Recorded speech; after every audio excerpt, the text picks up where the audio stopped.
The morning fog rolled across the grounds of Riverside Military Academy like a gray blanket, muffling the sound of marching boots and barked commands.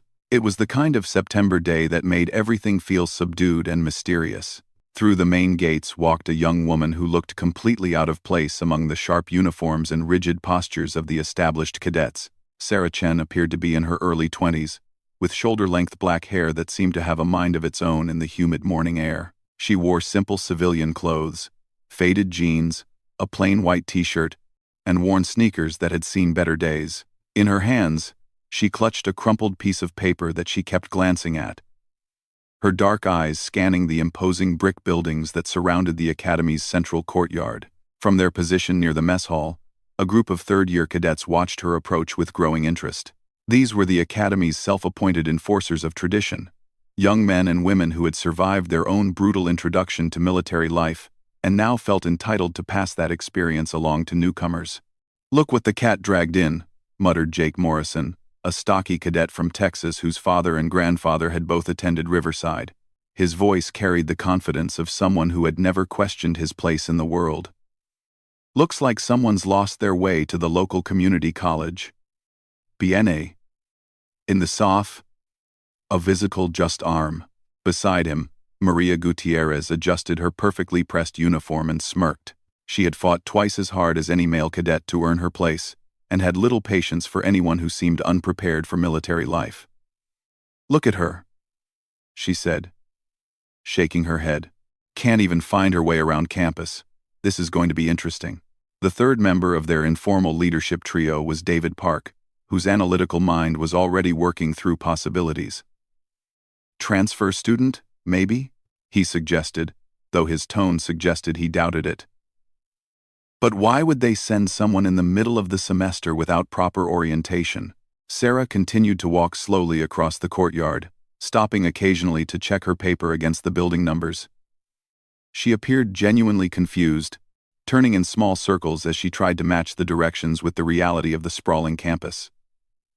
Her movements were careful, almost tentative, like someone who was trying very hard not to make a mistake. "This is painful to watch," Jake declared, pushing himself away from the wall where he had been leaning. "Come on, let's go help the poor little lost lamb find her way." The three cadets approached Sarah with the kind of swagger that came from knowing exactly how the academy's social hierarchy worked. They had been here long enough to understand that newcomers needed to learn their place, and that it was their duty to provide that education. "Excuse me," Jake called out in a voice that was friendly on the surface, but carried an undercurrent of authority. "You look a little turned around. Need some help?" Sarah looked up from her paper, and for a moment, something flickered in her eyes. A brief assessment that was gone almost before it appeared. When she spoke, her voice was soft, almost uncertain. "I'm supposed to report to Colonel Henderson's office, but I can't seem to find Building C. I think I might have the wrong map." Maria stepped forward, examining the paper in Sarah's hands with exaggerated concern. "Oh, honey. This is an old map from like 3 years ago. They completely renovated that section of campus. No wonder you're confused." "Really?" Sarah's eyebrows drew together in what appeared to be genuine worry. "I was told to be there by 0800 hours, and it's already." She glanced at a simple digital watch on her wrist. 7:45. "I don't want to be late on my first day." David exchanged a meaningful look with his companions. The use of military time suggested some familiarity with military culture, but her obvious confusion and civilian appearance told a different story. "First day, huh?" he asked. "So you're starting as a new cadet? That's unusual for this time of year." Sarah nodded, shifting her weight from one foot to the other in what looked like nervousness. "It's complicated. I had some delays with my previous school, and they said there might still be a spot available here. I'm just grateful for the opportunity." The three cadets exchanged another series of looks. This explanation raised more questions than it answered. Riverside Military Academy was not the kind of institution that typically accommodated late transfers, especially not from students who seemed so unprepared for military life. "Well," Jake said, his grin widening. "Lucky for you. We know this place like the back of our hands. We'd be happy to show you around. Help you get oriented. That's what the upperclassmen are for, right? Sarah's face brightened with what appeared to be genuine relief. That would be amazing. I was starting to think I'd never find anything in this place. Maria gestured toward a different direction entirely from where Colonel Henderson's office was actually located. It's this way. But first, there are a few things you need to understand about how things work around here. Traditions, you know? Ways that new cadets show respect to the upperclassmen who are taking time to help them. As they walked, more cadets began to take notice. Word spread through the informal networks that connected the Academy's student body, and soon there was a growing audience for whatever was about to unfold. Some watched from dormitory windows. Others found excuses to cross paths with the small group making its way across campus. Sarah seemed oblivious to the growing attention. She walked between her three guides, asking occasional questions about the Academy's history and programs. Her questions were intelligent but basic, the kind that someone might ask if they were genuinely interested but completely new to military education. "So how long have you all been here?" she asked as they passed the athletic complex. 3 years, Jake replied proudly. "Started as scared little plebes, just like everyone else. Worked our way up through blood, sweat, and tears. It's a process that builds character, separates the wheat from the chaff. The first year is the hardest," Maria added, her voice taking on an almost sympathetic tone. "The upperclassmen really put you through your paces. It's not personal. It's just the way the system works. Everyone who succeeds here has to prove they can handle pressure." David nodded along with this explanation. The Academy has a long tradition of testing new cadets. Physical challenges, mental challenges, situations that push you to your limits. It's how they figure out who has what it takes to be a real military leader. Sarah listened to all of this with wide eyes, nodding along as if she were absorbing crucial information. "That makes sense," she said. "I mean, real military service must be incredibly demanding. If you can't handle the training, how could you handle actual combat situations?" This response seemed to satisfy her guides. Here was someone who understood the basic logic behind military education, even if she seemed completely unprepared for its realities. They had now led her to a secluded area behind the maintenance building, far from the main flow of campus traffic, but still visible to the growing number of cadets who were following at a distance. It was a spot that had been used for unofficial orientation activities for as long as anyone could remember. "All right," Jake said, his tone becoming more formal. "Before we take you to see the colonel, there's a little tradition we need to take care of. Nothing too serious. Just a way for new cadets to show they're ready to be part of the Riverside family." Sarah looked around at the assembled faces, her expression shifting from curiosity to what appeared to be growing concern. "What kind of tradition?" Maria smiled in a way that didn't quite reach her eyes. "Simple physical fitness test. Nothing you can't handle if you're serious about being here. 20 push-ups, 20 sit-ups, run around the building twice. Basic stuff." "In those clothes?" Sarah gestured to her civilian outfit. "I don't have any workout gear with me." "That's part of the point," David explained. "Military readiness means being prepared for anything, anytime. A real soldier doesn't get to choose when they need to perform." The crowd of watching cadets had grown to nearly 30, forming a loose circle around the area. There was an energy in the air, the kind of anticipatory excitement that accompanied any break from the Academy's rigid routine. Sarah looked around at all the faces watching her, and for just a moment, something shifted in her posture. It was subtle. A straightening of her spine, a squaring of her shoulders. But it was noticeable to anyone paying close attention. "Okay," she said quietly. "If that's what it takes." She set her bag down carefully and rolled her shoulders, as if preparing for physical activity. The watching cadets leaned forward slightly, eager to see how this obvious newcomer would handle their traditional welcome. Jake positioned himself directly in front of her. His arms crossed over his chest. "Standard form. All the way down. All the way up. We'll count for you. And remember, this is about showing respect for the institution and the upperclassmen who are trying to help you succeed." Sarah nodded and dropped to the ground into a perfect push-up position. Her form was textbook. Straight line from head to heels, hands positioned precisely shoulder-width apart. Core engaged. For someone who had seemed so uncertain just moments before, her movement into position was remarkably smooth and controlled. "1," Jake called out as she lowered herself until her chest nearly touched the ground, then pressed back up with fluid motion that suggested considerable upper body strength. 2. Another perfect repetition, executed with the same controlled precision. By the 5th push-up, murmurs were beginning to ripple through the watching crowd. This wasn't the struggling, embarrassing display they had expected to witness. Sarah's movements were economical and powerful, each repetition identical to the last. 10, Maria called out, her voice carrying a note of surprise. Sarah continued without any sign of strain or fatigue. Her breathing remained controlled and steady, her form never wavering from that perfect position. 15. David's count was beginning to sound uncertain.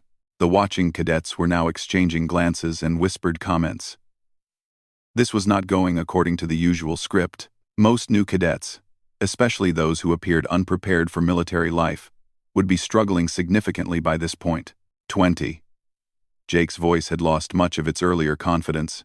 Sarah completed the final push-up and smoothly transitioned to her feet in one fluid motion. She wasn't even breathing hard. There was no sign of the exertion that should have accompanied 20 push-ups performed in jeans and sneakers. "Sit-ups?" she asked, her voice still carrying that same soft, almost tentative quality that had characterized her speech since her arrival. The 3 upperclassmen exchanged uncertain looks. This was definitely not going as planned, but they were committed now, with dozens of their peers watching and expecting them to follow through on their traditional hazing routine. "Right," Jake said, trying to regain his authoritative tone. "Same deal. 20?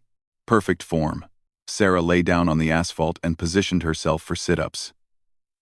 Again, her form was perfect. Hands behind her head, knees bent.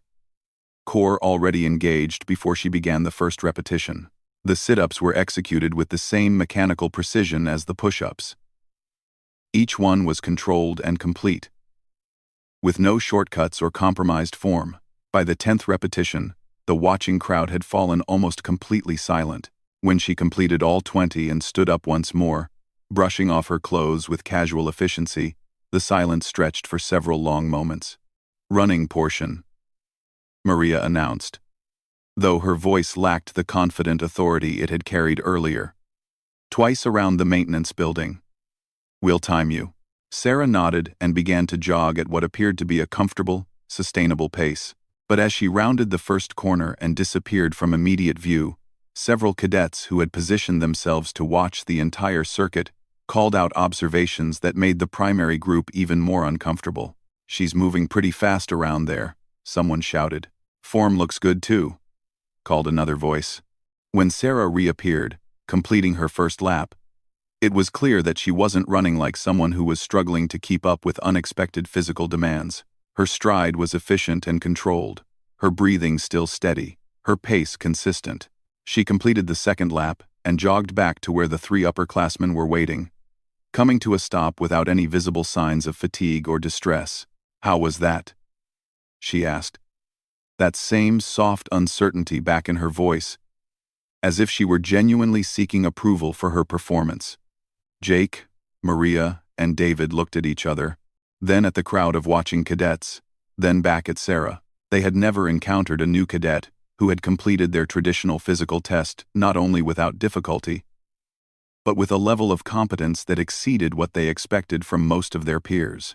"That was," Jake started, then stopped, unsure how to finish the sentence. "Pretty good," Maria admitted grudgingly. "Better than we usually see." David was studying Sarah with new interest, his analytical mind trying to reconcile her apparent unfamiliarity with the academy and her obvious physical capabilities. "Where did you say you transferred from?" he asked. Sarah's expression became slightly guarded. "It's complicated," she said, echoing her earlier response. "Different kind of program. I'd rather not get into the details if that's okay." This non-answer only increased the growing sense that there was more to this new arrival than met the eye. But before anyone could pursue the question further, the sound of footsteps approached from the direction of the main campus. Colonel Henderson himself was walking toward their group, accompanied by two other officers that the cadets didn't immediately recognize. His expression was serious, and his pace suggested he was looking for someone specific. "Miss Chen?" the colonel called out as he approached. "There you are.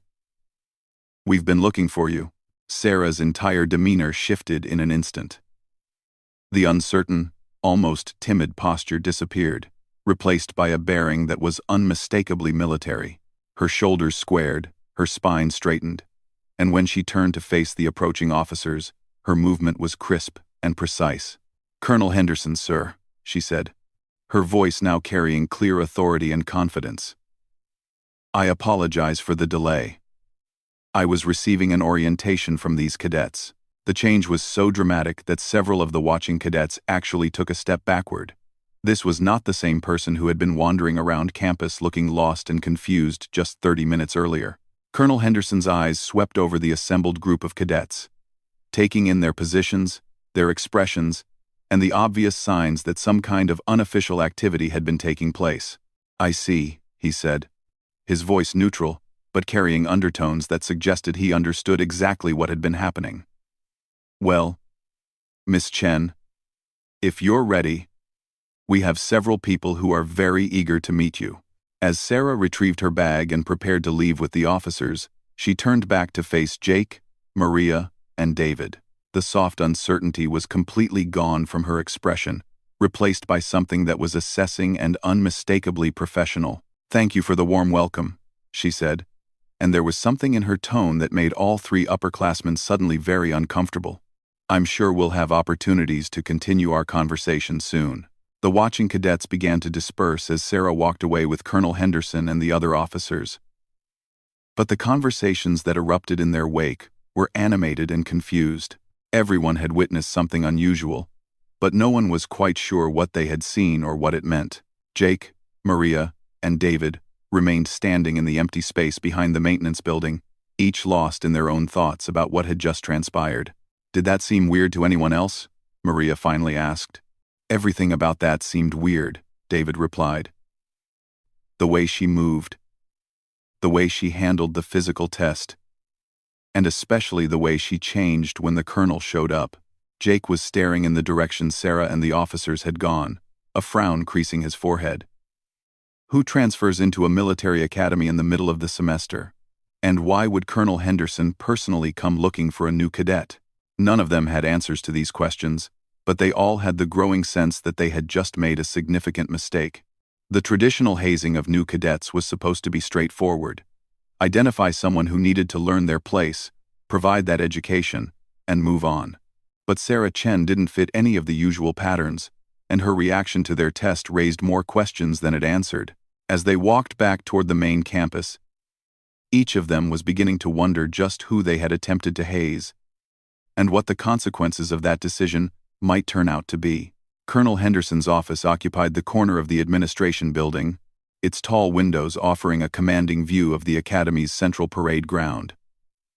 The morning fog had begun to lift, revealing cadets moving in precise formations across the manicured grass. Inside the office, however, the atmosphere was charged with a tension that had nothing to do with the weather. Sarah Chen sat in a leather chair facing the colonel's massive oak desk, her posture now unmistakably military despite her civilian clothes. The transformation from her earlier appearance was so complete that she seemed like an entirely different person. Gone was any trace of uncertainty or confusion. In its place was a bearing that spoke of years of professional military service and combat experience.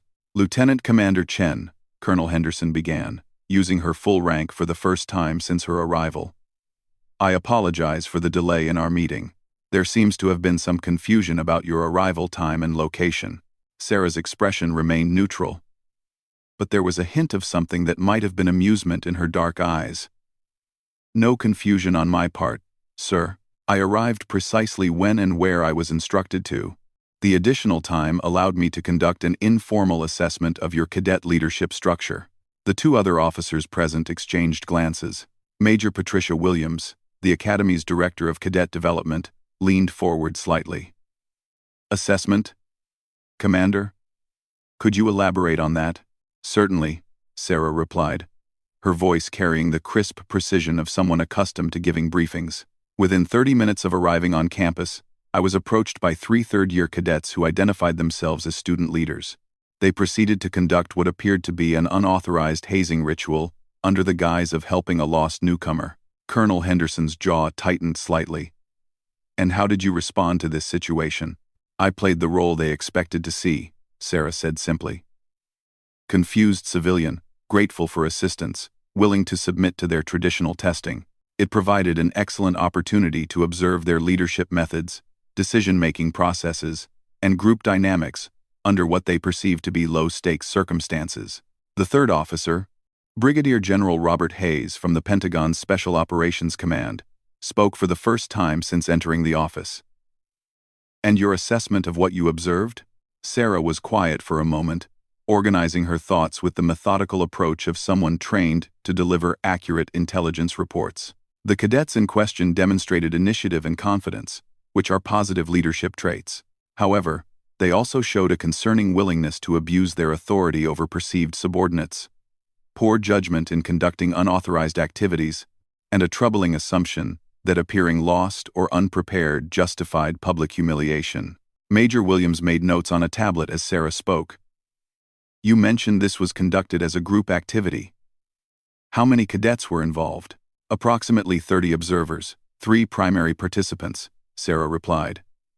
The observers maintained enough distance to maintain plausible deniability while still enjoying the entertainment. The primary participants operated with the clear expectation that their actions would be witnessed and approved by their peers. Colonel Henderson stood and walked to his window, gazing out at the parade ground where morning exercises were concluding. "Commander Chen, before we proceed with the primary purpose of your visit, I need to understand something.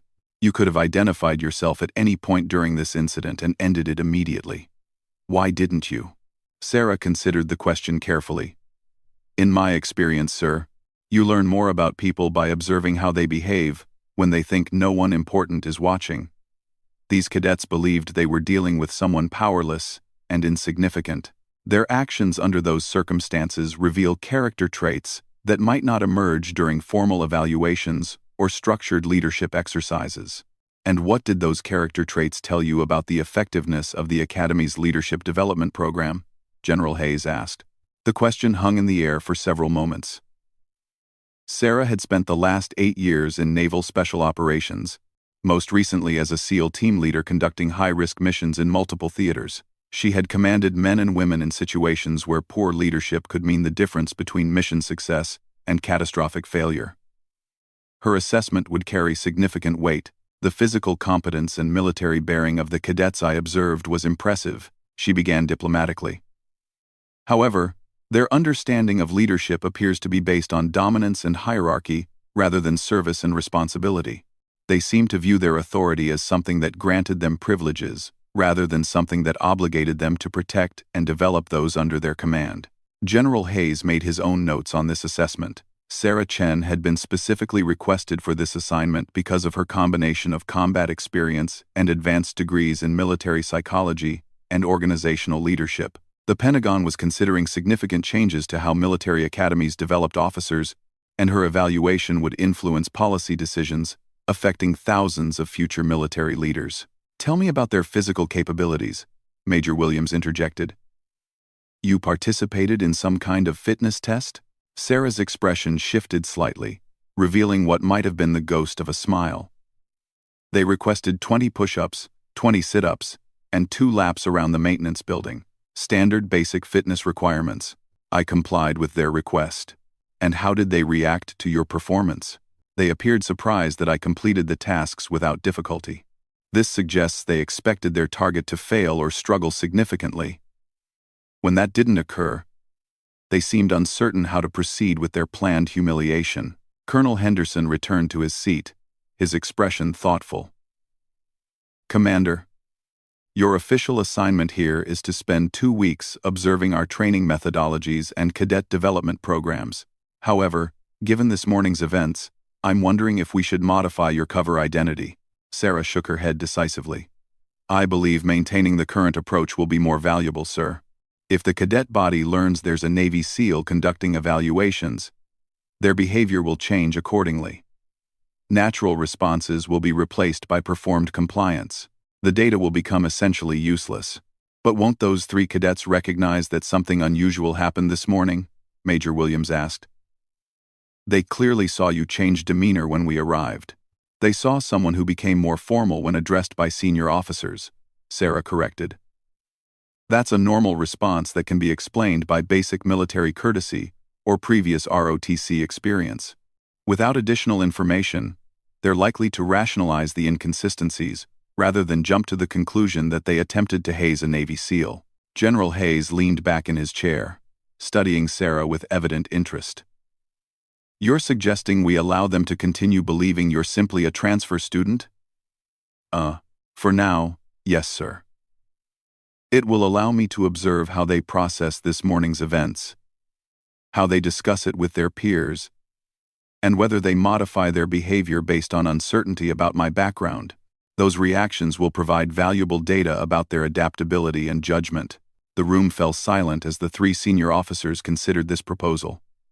It was unconventional, to say the least. Typically, visiting evaluators were given official status and full cooperation from the institution being assessed. Sarah was suggesting something closer to an undercover investigation. There are risks to this approach, Colonel Henderson pointed out. If word gets out that we allowed a Navy SEAL to be subjected to unauthorized hazing without intervening, it could create significant problems for the Academy. Sarah nodded acknowledgement. Understood, sir. However, the hazing incident revealed existing problems that would benefit from further investigation. This morning's events suggest that unauthorized activities are not only occurring, but are sufficiently institutionalized that 30 cadets felt comfortable participating or observing without fear of consequences. Major Williams set down her tablet and fixed Sarah with a direct look. Commander, let me be frank. Your reputation precedes you. 3 tours in Afghanistan, 2 in Iraq, decorated for valor in actions that I can't discuss in this setting. You've led teams in some of the most dangerous operations our military conducts. Are you certain you want to spend 2 weeks pretending to be a confused transfer student? For the first time since the meeting began, Sarah's professional composure cracked slightly, revealing something that might have been genuine humor. With respect, Major, after 8 years of kicking down doors in hostile territory, I'm looking forward to the intellectual challenge of understanding how we train the officers who will be making the decisions that send teams like mine into action. This morning's incident simply provided an unexpected learning opportunity. General Hayes tapped his pen against his notepad, considering options. If we proceed with this approach, you'll need a credible cover story, something that explains your obvious physical capabilities, without raising suspicions about your actual background. Sarah had clearly already thought through this challenge. Previous college athletic experience, maybe some ROTC participation that didn't lead to commissioning. Someone who has basic military exposure but lacks the advanced training and experience that would suggest special operations background. It explains the physical fitness and military courtesy, while maintaining the appearance of relative inexperience. Colonel Henderson was beginning to see the potential value in this unconventional approach. And what would you hope to learn from continued interaction with those cadets? How they adapt to uncertainty, whether they seek additional information or make assumptions, how they treat someone they can't easily categorize. And most importantly, whether they continue to engage in unauthorized activities or modify their behavior based on this morning's unexpected outcomes. The conversation was interrupted by a soft knock on the office door. Colonel Henderson's aide entered and whispered something to him before withdrawing. The colonel's expression became more serious. Speaking of those cadets, he said grimly, it appears that word of this morning's events is spreading throughout the cadet body. My aide reports increased chatter in the dormitories and mess hall, with multiple versions of what happened behind the maintenance building. What kinds of versions? Sarah asked.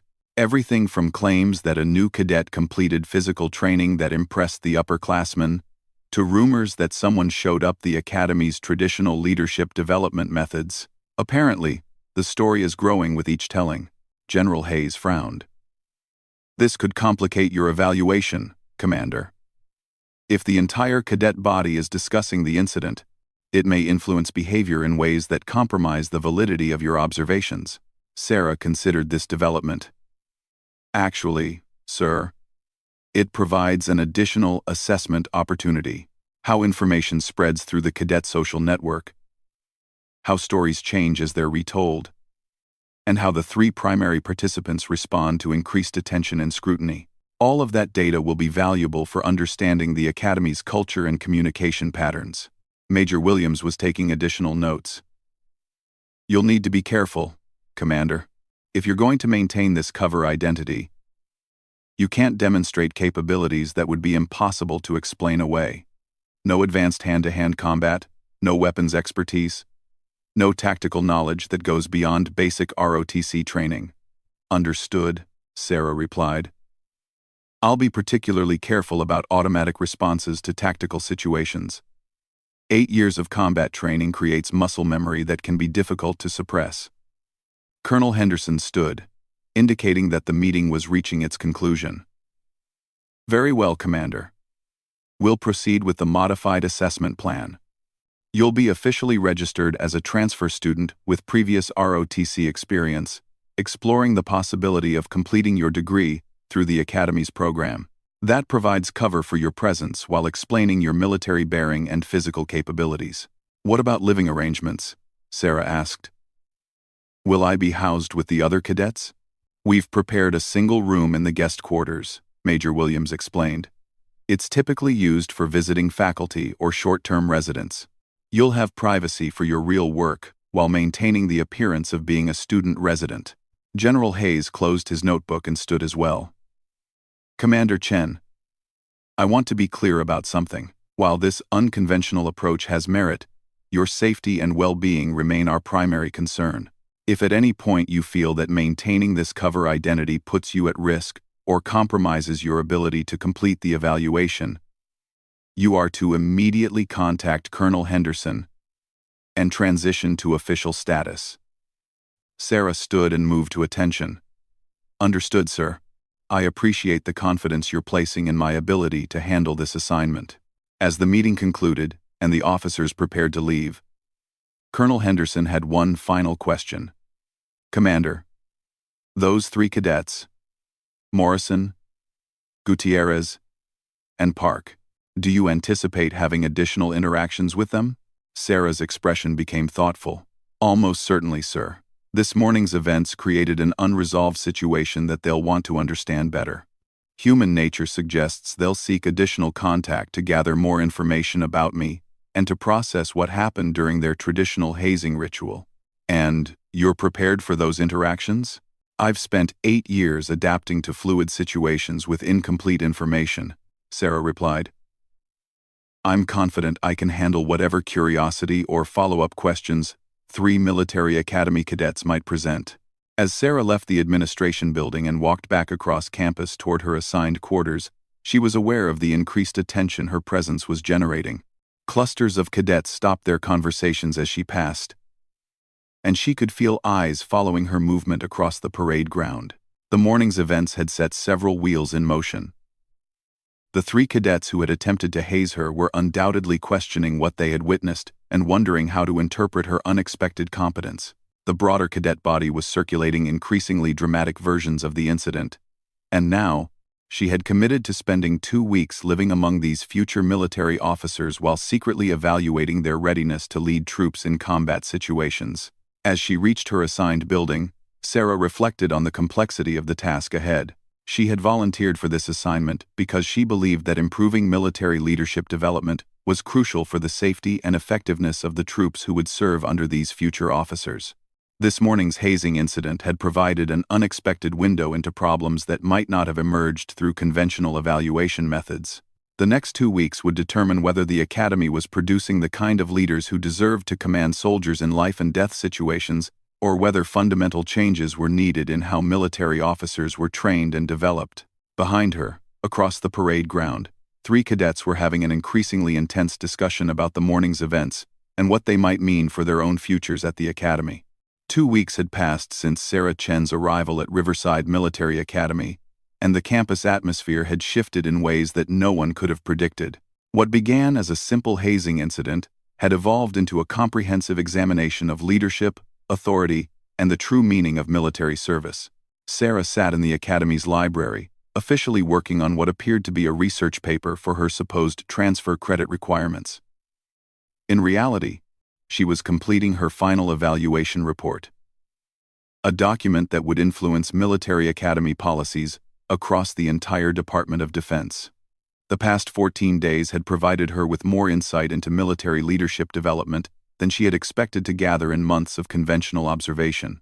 The three cadets who had initiated the hazing incident, Jake Morrison, Maria Gutierrez, and David Park, had spent those 2 weeks in a state of increasing uncertainty and self-examination. Their initial confidence had been replaced by something far more valuable: genuine curiosity about leadership and a growing awareness of their own limitations.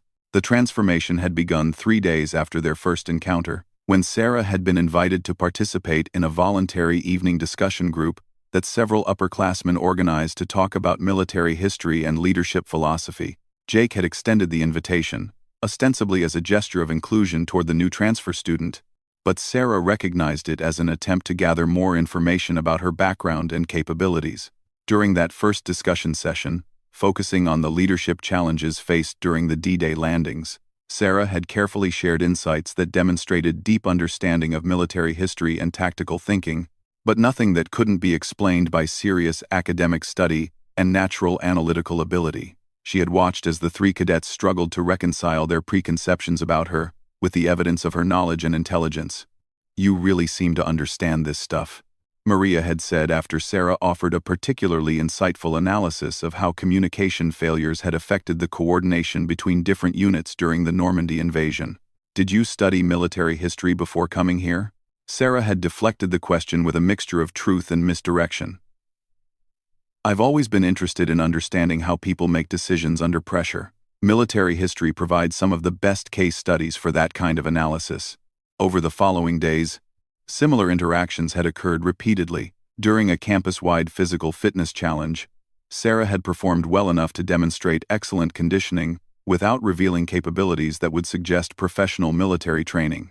In classroom discussions about ethics and leadership, she had asked questions that pushed her fellow cadets to examine their assumptions without providing answers that would reveal her extensive experience in making life-and-death command decisions.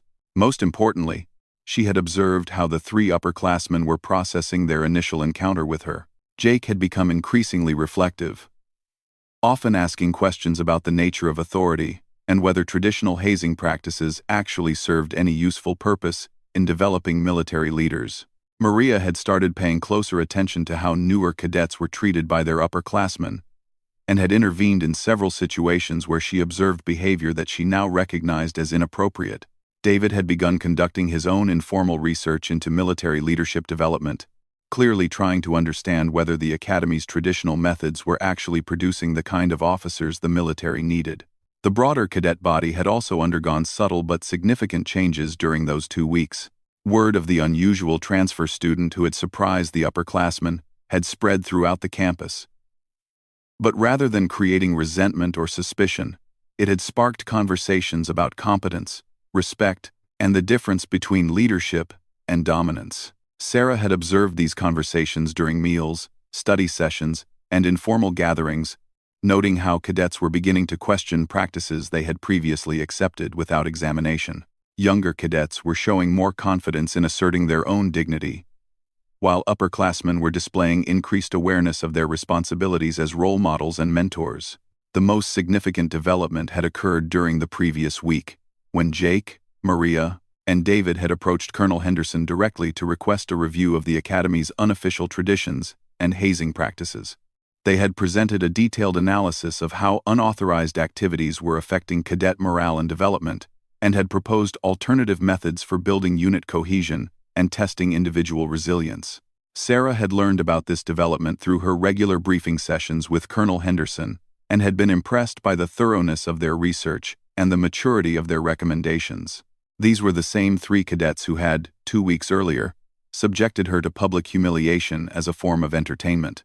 The growth they had demonstrated suggested that the Academy's leadership development program had more potential than their initial behavior had indicated. Now, as she completed her final evaluation report, Sarah found herself documenting not just the problems she had identified, but also the remarkable capacity for growth and self-correction that the cadet body had demonstrated when given the right catalyst for reflection. Her report concluded that the Academy's formal training programs were fundamentally sound, but that unofficial traditions and social dynamics were undermining their effectiveness. The recommendations she was preparing would focus on creating structured opportunities for cadets to examine their own leadership philosophies and to practice authority in ways that emphasized service rather than privilege. As Sarah packed up her materials and prepared to leave the library, she noticed Jake Morrison approaching her table. Over the past 2 weeks, he had evolved from the confident upperclassman who had orchestrated her hazing to someone who appeared genuinely interested in understanding effective leadership principles. "Hey Sarah," he said, using the informal address that had become standard among the cadets. "Could I talk to you for a minute?" "Of course," Sarah replied, maintaining the friendly but slightly reserved demeanor she had established during her time at the Academy. "What's on your mind?" Jake sat down across from her, his expression serious. "I wanted to apologize for what happened on your first day here.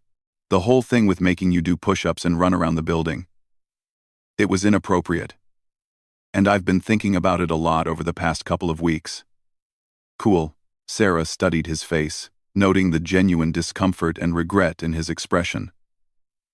"What's changed your perspective on it?" "Honestly, watching how you've handled yourself since then," Jake admitted. "You never complained, never reported it, never tried to get us in trouble. But you also never acted like it was okay, or like you deserved that treatment. It made me realize that we weren't testing your fitness or your commitment to the Academy. We were just demonstrating our own insecurity and need to feel superior to someone." This level of self-awareness represented exactly the kind of growth that Sarah had hoped to observe during her evaluation period. "That's a significant insight, Jake. What do you plan to do with that realization?" "Well, Maria, David, and I have been working on some proposals for changing how upperclassmen interact with new cadets. We think there are better ways to build unit cohesion and test individual character than making people perform humiliating tasks for the entertainment of their peers." Sarah nodded encouragement. "What kinds of alternatives have you considered?" Jake's enthusiasm became evident as he described their research and proposals. They had studied leadership development programs used by elite military units, had interviewed alumni about their experiences at the Academy and in actual military service, and had designed structured challenges that would test important qualities like resilience, teamwork, and judgment without resorting to humiliation or abuse of authority. "The key insight," Jake explained, "is that real military leadership is about protecting and developing the people under your command, not demonstrating your power over them. If we want cadets to become effective officers, we need to practice leadership techniques that they can actually use when they're responsible for soldiers in combat situations." As Jake spoke, Sarah found herself genuinely impressed by the depth of thought and research that had gone into his group's proposals. These recommendations demonstrated exactly the kind of mature, principled leadership thinking that the military needed from its officers. "Those sound like very thoughtful proposals," Sarah said. "Have you had a chance to present them to the administration?" "We met with Colonel Henderson last week," Jake replied. "He seemed really interested and said he'd review our recommendations with the faculty. But honestly, I wanted to talk to you about something else too." Sarah maintained her expression of polite interest, though internally she was curious about what additional topic Jake wanted to address. "The thing is," Jake continued, "we've all noticed that you're not quite what you appeared to be on that first day. The way you handled the physical fitness test, some of the insights you've shared in our discussion groups, the way you carry yourself. It's obvious that you have more military background than you've talked about." This was the moment Sarah had been preparing for since the beginning of her assignment. How much had the cadets figured out, and how would they react to confirmation of their suspicions? "What kind of background do you think I have?" she asked carefully. Jake exchanged glances with Maria and David, who had apparently been waiting nearby and now approached the table to join the conversation. "We think you're active military," Maria said directly. Probably an officer. Given your bearing and the way you analyze tactical and leadership situations, maybe someone who's here to evaluate the Academy's programs. David nodded agreement. The question is whether you're going to tell us the truth about why you're really here. Sarah looked at the three cadets, weighing her options. Her assignment was officially complete. She had gathered the data she needed for her evaluation report and had observed the natural evolution of cadet behavior over the course of 2 weeks. The cover identity had served its purpose, but maintaining it might now be counterproductive to her broader objectives. "You're right," she said simply. "I am active military, and I am here to evaluate certain aspects of the Academy's training programs." The three cadets exchanged looks of satisfaction at having their suspicions confirmed, but Sarah noted that their primary emotion appeared to be curiosity rather than anger or embarrassment. "What's your actual rank and background?" Jake asked. Sarah made a decision that went beyond the requirements of her official assignment. These three cadets had demonstrated genuine growth and mature leadership thinking during their time under observation. They deserved honesty, and they might benefit from understanding the perspective of someone with extensive operational experience. Lieutenant Commander Sarah Chen, United States Navy, Naval Special Warfare Command. "I've spent the last 8 years leading SEAL teams in combat operations in Afghanistan and Iraq." The silence that followed this revelation lasted for nearly a full minute. Sarah watched as the three cadets processed the implications of what she had just told them. Not just about her background, but about what their first encounter with her had really represented. "We tried to haze a Navy SEAL," David finally said, his voice filled with a mixture of disbelief and horror. "You tried to haze someone you thought was a confused new cadet," Sarah corrected gently. "Your intentions and decision-making process are what matter for understanding your leadership development. Not my actual background." Maria leaned forward, her expression intense. "But you could have ended that whole situation immediately. You could have identified yourself, or demonstrated capabilities that would have made us back down. Why didn't you?" Sarah considered how much to explain about her evaluation methodology and the insights she had hoped to gain from observing their natural behavior. "Because watching how you treated someone you perceived as powerless and insignificant told me more about your character and leadership potential than any formal assessment could have revealed. And your growth over the past 2 weeks has been equally instructive." Jake was shaking his head slowly. "I can't believe we put a combat veteran through a basic fitness test and acted like we were doing her a favor." "But that's exactly the point," Sarah said. "You didn't know my background, and you shouldn't have needed to know it in order to treat me with basic respect and dignity.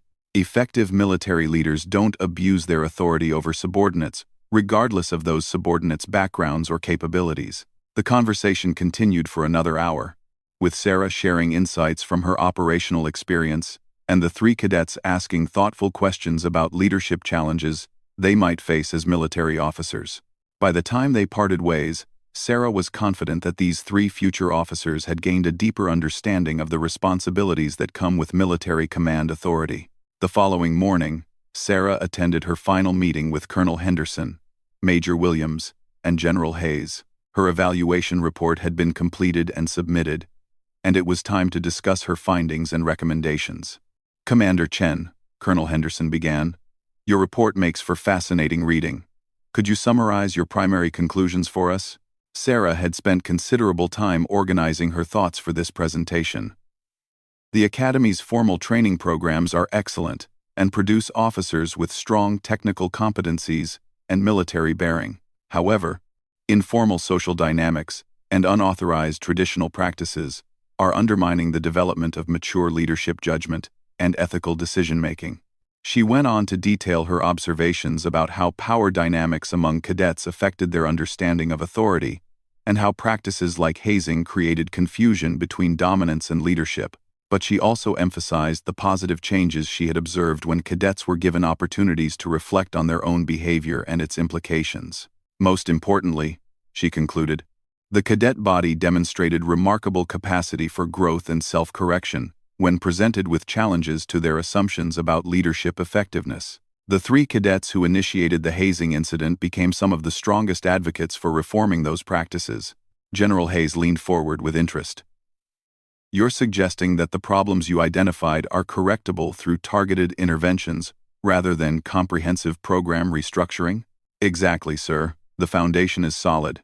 What's needed is more systematic attention to developing emotional intelligence, ethical reasoning, and an understanding of leadership as service rather than privilege. The Academy is already producing technically competent officers. With some adjustments, it can produce wise and principled leaders. Major Williams had been taking detailed notes throughout the presentation. What specific recommendations are you making for implementing those adjustments?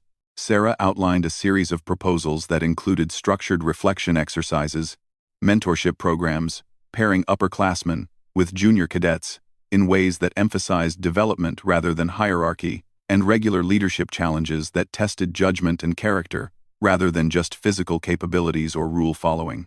As the meeting concluded, Colonel Henderson had one final question.